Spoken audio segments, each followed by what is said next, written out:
امام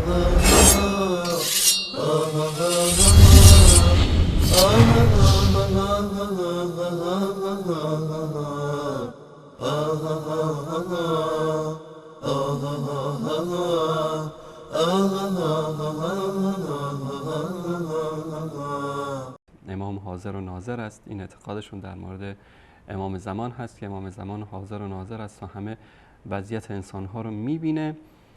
جالب بود که بینندگانی که این برنامه‌های ما رو میبینن، یکیشون زنگ زده بود به یکی از این شبکه ها و تأثرش رو از این موارد که ذکر میکنیم بیان میکرد و رد این مجری هم جالب است. اگر این رو احمد جان بتونن پخش بکنن. شبکه سال 7 بود، نشون داد که آقای فکر کنم انصاری دیگه میاد. یعنی من واقعا هفته یه بار مثلا الو بله دارم میشنم صداتون. صداتون داریم. مثلا ما هفته یه بار مثلا اینو یه لحظه هم میزنیم فوری شبهه‌ای به اصطلاح ایجاد میکنم. گفتن این تفاوت امام زمان ما رو با امام زمان خودشون داشتن مثلا میگفتن و اینا. بعد گفتش که آره امام زمان بیاد، یه حادثه‌ای هم می‌آوردن بهارالانوار بود که آره خلاصه امام زمان اینو بیاد همه مسجدها رو خراب میکنه، ولی امام زمان ما بیاد، مهدی ما بیاد، مسجدها رو گرامی میداره. من حالا میخواستم ببینم که این به اصطلاح روایت میخواستم شما یه بررسی بکنید. گفت تو بهارالانوار، من دیگه فرصت نشد جلو سفر بنویسم، ولی هم چیزی آورد تو بهارالانوار که امام زمانی مثلا مهدی شما که میاد هم مسجدها رو خراب میکنه، مهدی ما مسجدها رو گرامی میداره. من حالا اینم میخواستم شما جواب بدید، ولی حالا قطع میکنم از تلویزیون میشنم. ممنونم. سلامت باشین، خواهش میکنم، خدا نگهدار. ببینید در اتاق موضوع اولی که فرمودید بحث زمانی که قرار شد حضرت علی علیه السلام رو به شهادت برسونن، در همون ابتدا و خالد ابن ولید آمد و قصد جان حضرت رو در نماز داشت و خلیفه اول لا تفعل ما امرتک به یا خالد رو بیان کردن، یا خالد لا تفعل ما امرتک به، که قرار بود که با سلام این اتفاق بیفته و بعد متوقف شد. در اونجا این مطلب بوده و اتفاق افتاده، اما نکته‌ای که هست، برداشتی که شما کردید برداشت درستی بود، اینکه حضرت علی علیه السلام نبخشیدن حق خلافت رو. ببینید اینجا وقتی قضیه اختلاف افکنی است، تفرقه افکنی است در بین شیعه و سنی، اینجا میگه بله این روایت درست است. یعنی چی؟ داستانی ساختن که حضرت عمر به خالد ابن ولید گفته که علی رو باید بکشیم و وقتی که در نماز من سلام دادم تو سرش از تنش جدا بکن. در اثنای نماز میگه که خب خلاصه یه حالتی اومد و عمر ترسید و بعد همینطوری تو نماز وایستاده بود. فکر کرده حضرت عمر فکر میکنم مثل آخونده خودشون نماز میخونده. بعد همینطور نماز ایستاده بود، گفت که یا خالد لا تفعل ما امرتک به. مسخره هستن اینو به خدا. بعد خالد هم این کارو نکرد. اگر اینجا حضرت عمر قصد ترور علی رو داشت، شما چطور متوجه شدید؟ علی متوجه نشد؟ علی که مشاور اینها بود، علی که باشون نماز میخوند، علی که این خودش یک اعتراف به اینه که علی پشت سر عمر نماز میخونده، در حالی که اون آخوند بزرگترشون قزوینی هرگز یک نمازم پشت خلفا نخونده. چون دروغگو حافظه نداره. اینجا این آخوند فراموش کرده این دروغ قزوینی رو. حالا این کلیپ تناقض ان شاءالله از این درست خواهیم کرد. قزوینی چی میگه، اینا چی میگن. بله این قضیه درست است. حضرت علی پشت عمر داشت نماز میخوند، در کنارش خالد ابن ولید بود، قصد ترورش داشتن.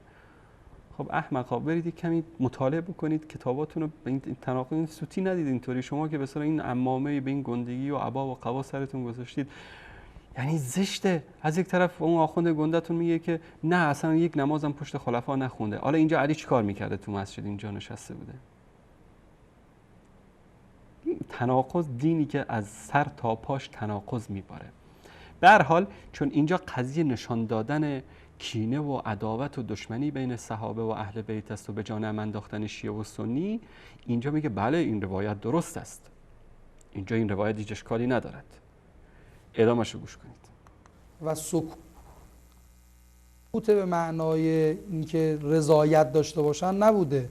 حضرت علی علیه السلام اون وظیفهشون رو انجام دادن، باید مقابله میکردن تا اونجایی که توان در مقابله بود و وظیفه در مقابله. بیشتر از اونش حضرت صبر کردن. صبر با رضایت، صبر با بخشش متفاوته.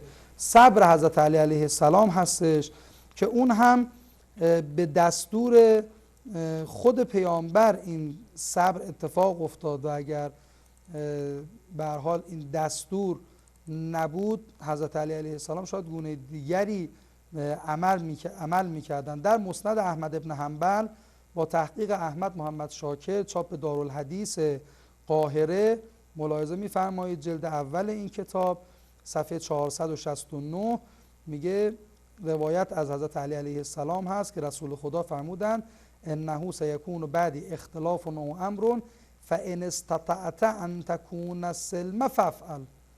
اگر شد بعد از من اختلافی به وجود میاد، اگر میتوانی با صلح این مسئله رو جلو ببری، با سلم و مدارا جلو ببری، فافعل، این کار رو انجام بده.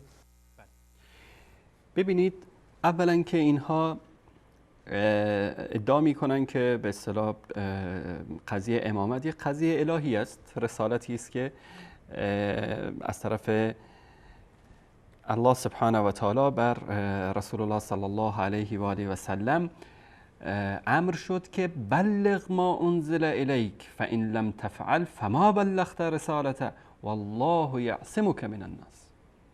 ابلاغ کن ای محمد صلی الله علیه و سلم، امامت رو ابلاغ کن. اینطوری ادعا میکنن نه؟ خمینی در کتابش میگه که پیامبر میترسید بعد از اینکه این آیه نازل شد دیگه پیامبر گفت چشم چشم میرم الان ابلاغ میکنم. رفت تو غدیر خم گفت که بلغ ما انزل الیک، یعنی امر از طرف الله سبحانه و تعالی است، یک نوع توبیخ از طرف الله سبحانه و تعالی است که ابلاغ بکن. بعد از اینکه پیامبر ابلاغ کرد گفت والله یعصمک من الناس، الله تو رو از مردم حفظ میکنه. فان لم تفعل فما بلغت رسالته، اگر این کارو نکنی اصلا پیامبری تو ابلاغ نکردی. قضیه ابلاغ امامت اینقدر مهم بود که اگر پیامبر ابلاغ نمیکرد پیامبریش کامل نمیشد طبق ادعای اینها. والله یعصمک من الناس، خدا تو رو از مردم حفظ میکنه، پس تو نیاز به یار و همراه و بادیگارد و نگهبان و شمشیر و تیر و تبر و تیشه نداری، خدا تو رو حفظ میکنه. همونطوری که محمد مصطفی صلی الله علیه و سلم رو کی بهش ایمان آورده بود در شروع در مکه؟ یک زن، خدیجه رضی الله تعالی عنها و علی رضی الله تعالی عنه و غلامش زید، بس همین 3 نفر بودن. یعنی 3 نفر به پیامبر صلی الله علیه و سلم ایمان آوردن، اما رسول الله صلی الله علیه و سلم تا آخرین رمق حیاتشون در مقابل مشرکین و کفار ایستادن، ولو که به قیمت زخمی شدن، ولو که به قیمت از دست دادن عزیزانشون شدن. ما به پیامبر صلی الله علیه و سلم به این شدت ابلاغ شده که باید تو بگی.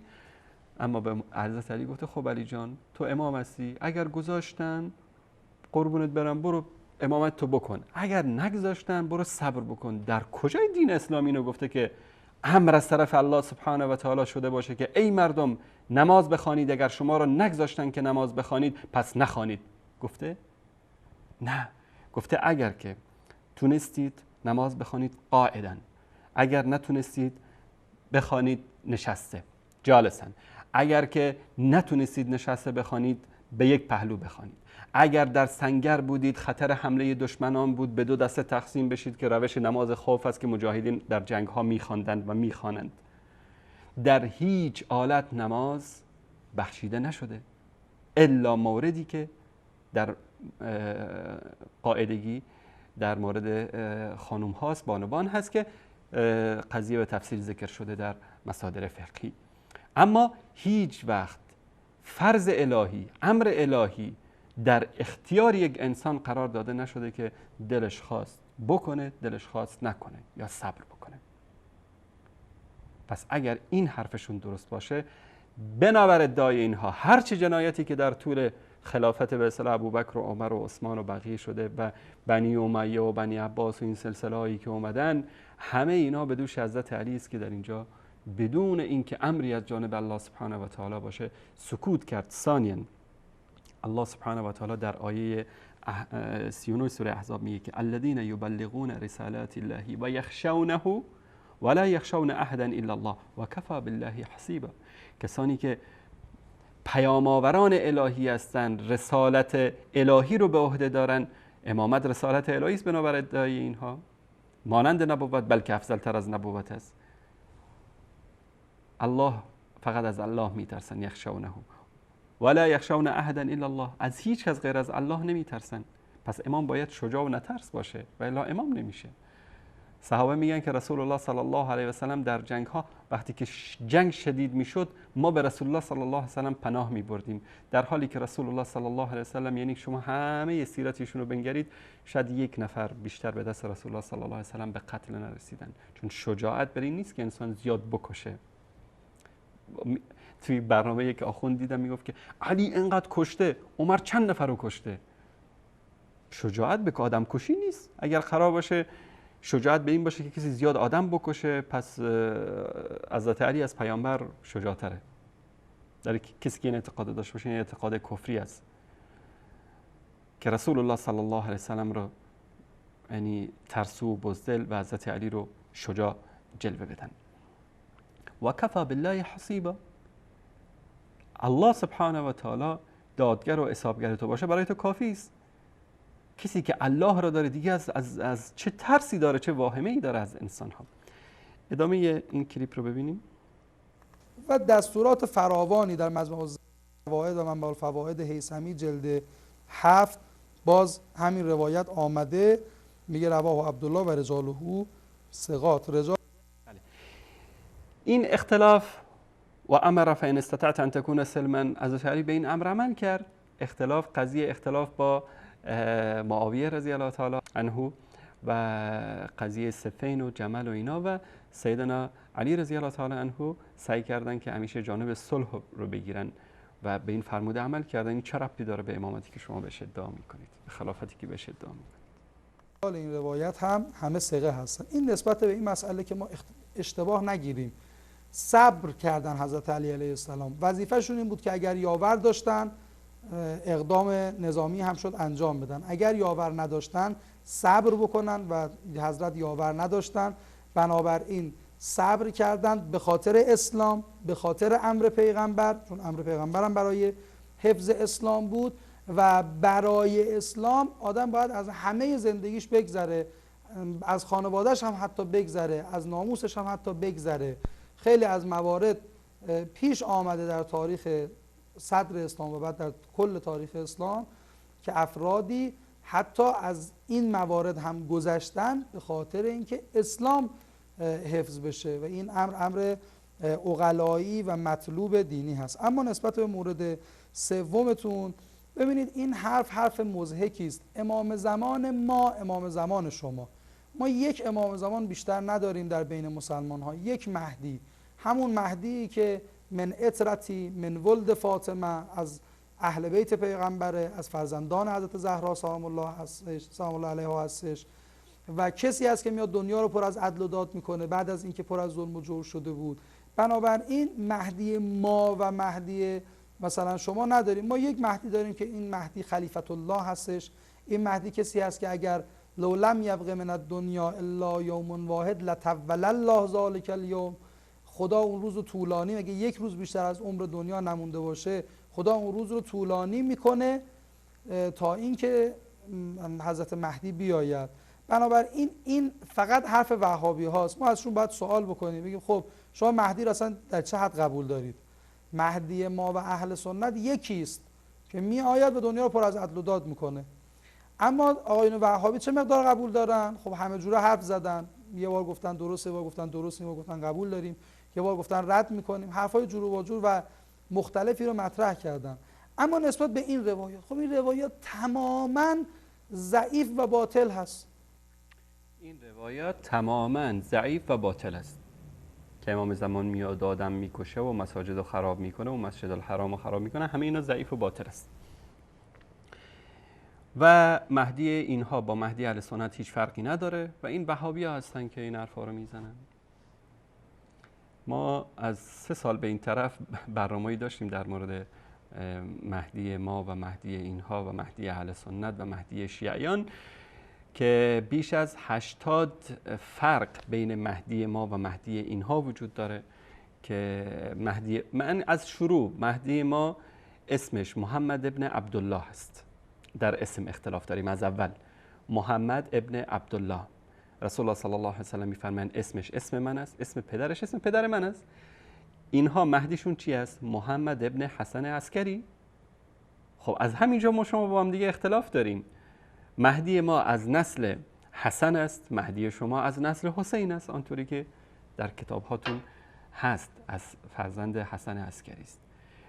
و اونجا اگر دیده باشید روایت ترور حضرت علی رو گفت صحیح هست، اونجا هیچ بحث سندی نکرد، هیچ در موردش صحبت نکرد. در اینجا دیگه چون اینجا به ضررشون داره تمام میشه، بله این روایات همه دروغ و باطل است. یعنی مجلسی، کلینی، شیخ مفید، شیخ صدوق، همه اینا اهل باطل و دروغگو بودن که این روایت ها رو آوردن و نقدش هم نکردن، بلکه شرحش هم کردن. به اصطلاح این جنایات رو هم در مورد امام زمان در کتاباشون آوردن. مهدی ما با مهدی شما زمین تا آسمان فرق میکنه. مهدی ما برای اعلای کلمت الله، برای دین محمد مصطفی صلی الله علیه و سلم میاد. مهدی شما برای انتقام میاد، برای آدم کشی میاد، برای جنایت میاد. چرا میخواید شیعیان رو فریب بدید؟ چرا میخواید دروغ بگید؟ تا کی میخواید این پرده نفاق و تقیه رو در چهره‌های خودتون بکشید؟ ادامه‌شو گوش کنید. آخه یه روایتی رو بیای برین از مثلا بهارالانوار نشون بدین بدون سند و بدون توثیق سندی، بگید که آقا الان مهدی میاتش. نه آقا جون، مهدی بیاتش دنیا رو خراب، مساجد رو خراب نمیکنه و مساجد مبارزه نمیکنه. بله اگر مسجدی مسجد ضرار باشد مهدی ما بیاید خراب میکنه، مهدی اهل سنت هم بیاد خراب میکنه. مسجدی مسجد ضرار، چون ضرار باشه، چون مسجد ضرار باشه. این مسجد ضرار رو در ذهنتون داشته باشید که ببینیم این مسجدی که ایشون خراب میکنه امام زمان کدوم مسجد ضرار است. مسجد ضرار به مسجدی گفته میشه که منافقین بسازن. پس به نظر این آخوند و این شبکه رسول الله صلی الله علیه و سلم و سیدنا علی، حسن، حسین، صحابه که حتی زنهای صحابه فاطمه زهرا و غیره که در ساختن مسجد رسول الله صلی الله علیه و سلم همکاری کردن و مسجد ایشون رو ساختن و مسجد الحرام رو بنا کردن، بزرگان اهل بیت، اینها همه به قول این آخوند اینها همه منافق بودن علیه بالله. مساجد اینا مساجد ضرار بوده. مسجد رسول الله مسجد ضرار هست، مسجد الحرام مسجد ضرار هست. میگه که این مساجد ضرار. حالا بهتون نشون میدم که کجای رو خراب میکنه. مهدی به سنت جدش پیغمبر عمل میکنه و این سیره است که بر اساس همون سیره نبوی سراغ این موارد هم خواهد رفت و این مسئله رو پیگیری خواهد کرد. من یک روایتی رو که در رابطه با خالد بود اون رو هم این کلا میاد این جنایت های امام زمانشون رو انکار میکنه، میگه که نه خیر اصلا این اتفاق نمیفته و این چیز امکان نداره و ایشون میاد مساجد ضرار رو به اصطلاح میاد خراب میکنه. ما بارها اینو نشون دادم ولی مثل اینکه اینها نمیفهمن و کسی که نمیفهمه باید ایشون رو فهماند. این از جنایت های امام زمان هست و دشمنی که ایشون با مساجد و حرمین شریفین دارن. روایت اول در کتاب الغیبه است، کتاب الغیبه صفحه 282. در اینجا میگه که عن ابی عبدالله القائم یهدم المسجد الحرام حتی یرده الى اساسی، مسجد الحرام رو خراب میکنه تا بر اصلش برگردونه. حالا این به اصلش برگردونه رو من بعداً خدمتتون نشون میدم، مثل که بارها نشون دادم که مسجد الحرام رو از مکه بر میداره، قبله رو منتقل میکنه به کوفه. حقیقت این است. و مسجد رسول الله صلی الله علیه وسلم رو هم خراب میکنه. و یرد البیت الی موضعه و اقامه علی اساسی، خانه رو به جای اصلیش برمیگردونه، به اساسش برمیگردونه. و قطع ایدی بنی شیبه، کلیدداران کعبه رو که بنی شیبه هستن اینها رو دستاشون رو میبره و علق علی الکعبه، دستا اینا رو در کعبه آویزان میکنه. دعایشه این امام زمان نیست. مردم دستاشون رو میبره به دیوار. شما تصور کنید تو کعبه داری طواف میکنید تو مسجد الحرام، این دستای بنی شیبه دور پرده کعبه آویزان باشه، قطع شده. این وحشته، این وحشیگریه. این کجاش اعلای کلمت الله است که این آقا میخواد انجام بده در آخر زمان. این روایت از بهار الانوار. اینم از مفضل میگه که از امام پرسیده شد که با خانه چیکار میکنه؟ گفت ینقضه فلا یدع منه الا قواعد التي هي اول بیت. این رو خراب میکنه، فقط همون اساس و پایه رو میگذاره که در زمان حضرت آدم در مکه بوده. بعد در اینجا کم کم شروع میشه که کوفه دارالحکمه است و مجلس حکمه است و مسجد جامع است و بیت المال امام است و جای تقسیم غنایم است و مسجد سهله و خلوت ها و زکوات. خلاصه این در مورد مسجد امام زمان. میریم امام زمان مساجد رو نابود میکنه. این از وسایل شیعه است. اینجا در روی زمین هیچ مسجدی رو که شرف داشته باشه نمیذاره الا که خرابش بکنه و اون رو به اصطلاح از بین ببره. به اصطلاح به کوفه هم که میره اونجا 4 تا مسجدی که در اونجا هست اونها رو هم خراب میکنه و هیچ مسجدی در روی زمین نمیمونه که شرف داشته باشه الا که اونها رو هم خراب بکنه. ببینیم که بعد از این همه خرابکاری، حالا هدف اساسی اینجا روایت ها زیاد است، من از هر بخشی که 2 تا رو انتخاب میکنم و اینجا در بهار الانوار هست، دوستان نشون بدن. اینجا در صفحه 438 در این روایت میره مدینه رو خراب میکنه، مسجد پیامبر رو خراب میکنه، ابوبکر و عمر رو جسدشون در حالی که تازه است از قبر در میاره، اونا رو آتیش میزنه، خاکستر اونا رو به باد میده، مسجد و یکسر المسجد، مسجد رو میشکنه، از بین میبره. و تا که در روایت بعدی میاد که اذا قدم القائم وثب، اینجا که قائم امام زمان میاد در صفحه 439، این دیواری که اطراف قبر است این رو میشکنه، بعد از اون طوفان شدیدی میشه، رعد و برق میشه تا مردم به اصطلاح اینجا میگن که بله این قبر ابوبکر و عمر رو که باز کرده این کار شده. بعد از اون کلنگ میگیره و داستان درست کردن، خلاصه اینها رو از قبر در میاره، بعد اونها رو آتیش میزنه و بعد اینا رو به صلیب میکشه، بعد از اون خاکستر اینا رو به چیز میده. بعد در روایت 204 میگه وقتی که امام زمان میاد با اهل مدینه چیکار میکنه؟ ببینید در حدیث پیامبر صلی الله علیه و سلم میفرمایند که محبت انصار از ایمان است. کسی که اهل مدینه را اذیت بکنه گرفتار غضب خداوند میشه. کسی که سختگیری بکنه به اهل مدینه گرفتار عذاب الله سبحانه و تعالی میشه. این امام زمان نیست، این دجال است، همون دجالی که ما صفاتش رو در کتب اهل سنت هم داریم که در مقابل حضرت مهدی ظهور میکنه. در حقیقت امام زمانی که اینا خودشون دارن فریب میدن همون دجال است، امام زمان نیست. بعد چی کار میکنه؟ بعد شروع میکنه با یصیبهم مجاعة شدیده.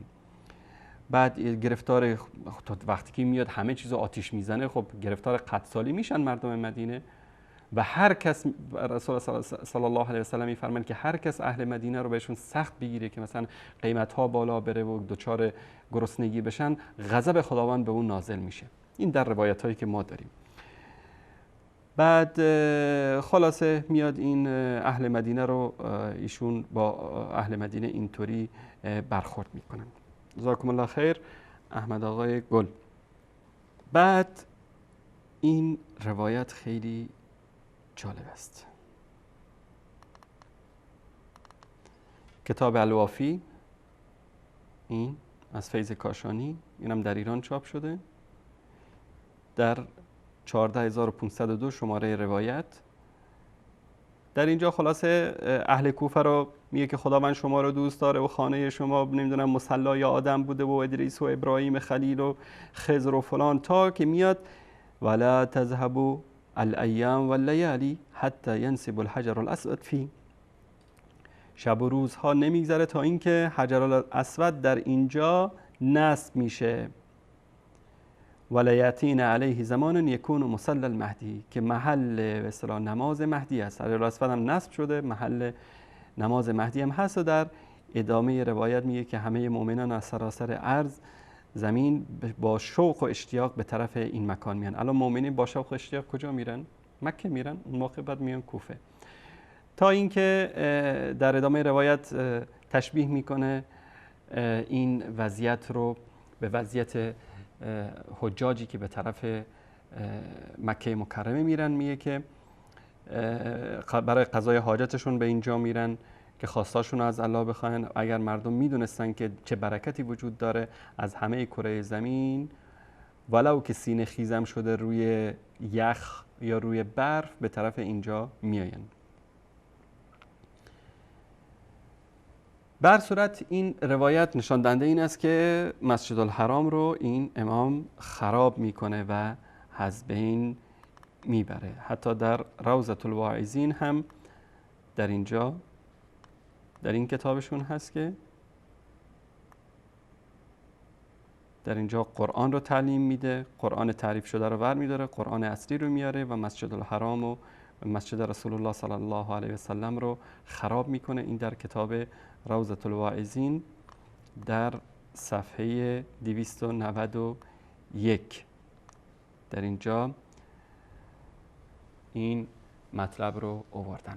این یک واقعیت است. این امام زمانی که اینها بهش اعتقاد دارن میاد و این همه جرم و جنایت رو انجام میده و این آقام خیلی راحت بدون که هیچ بررسی بکنه همه اینها دروغ و باطله. این در مورد امام زمان.